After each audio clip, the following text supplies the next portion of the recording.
ছবি দেখবে না।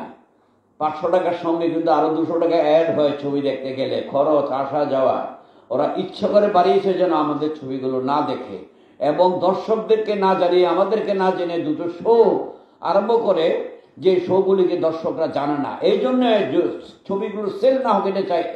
এটার মূল কারণ সরকারকে দেখাবে আমাদের দেশের ছবি চলে না, আমাদেরকে ভারতীয় ছবি দিন।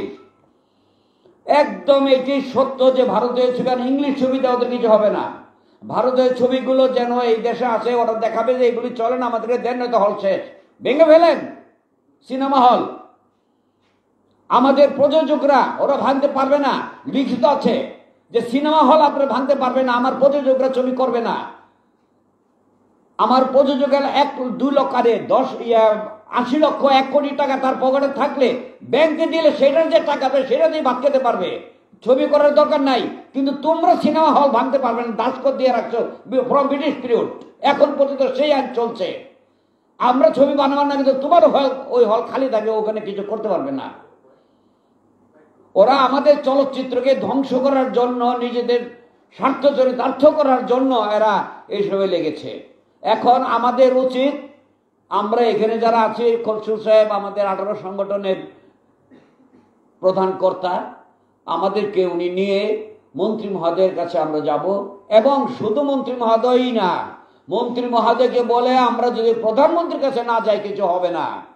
আমরা এমন বহু গিয়েছি, হয়তো আমার এই কথা বলে মন্ত্রী মহোদয়ের কানে গেলে রাগ করবে, রাগ করার কিছু নাই। আমরা সবাই বঙ্গবন্ধু তৈরি করে গিয়েছিল এই ইন্ডাস্ট্রি। আমরা বঙ্গবন্ধুর কন্যার কাছে যাব উইথ মিনিস্টার, আমরা যাব এবং আমি মনে করি, বিশ্বাস করি আমাদের চলচ্চিত্র আবার ফিরে আসবে। আমরা এখনো বলি রাগ করে চলচ্চিত্র শেষ, নো, শেষ হয় নাই। মানুষ এখনো ছবি দেখে, 500 টাকা দরকার নাই টিকেটে। আমার খসরু সাহেবের কাছে রিকোয়েস্ট যে আপনি আমাদের সবাইকে নিয়ে মন্ত্রী মহোদয়ের কাছে গিয়ে প্রধানমন্ত্রীর কাছে যাবার ব্যবস্থা করুন, নয়তো আমাদের কিচ্ছু হবে না। আর এখানে আমাদের যে সাংবাদিক ভাইয়েরা আছে, আপনারাও আমাদের জন্য কথা বলবেন, কারণ আমরা যদি চলচ্চিত্রের সাংবাদিকতাই করেন আপনারা, আমরা যদি চলচ্চিত্র নির্মাণে যেতে না পারি, তাহলে আমরা কি সাংবাদিকতা করবেন, কি লিখবেন, কি বলবেন? আপনাদের বলার কিছুই নাই।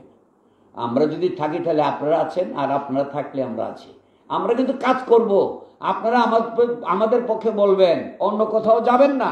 ভালো আমরা বলি না বাড়িয়ে বাড়িয়ে লিখুন, যেটা সত্য সেটাই লিখুন। আমি যে কথাগুলো বলেছি, হায়ার সাহেব যে কথাগুলো বলেছে, একটাও মিথ্যা কথা না।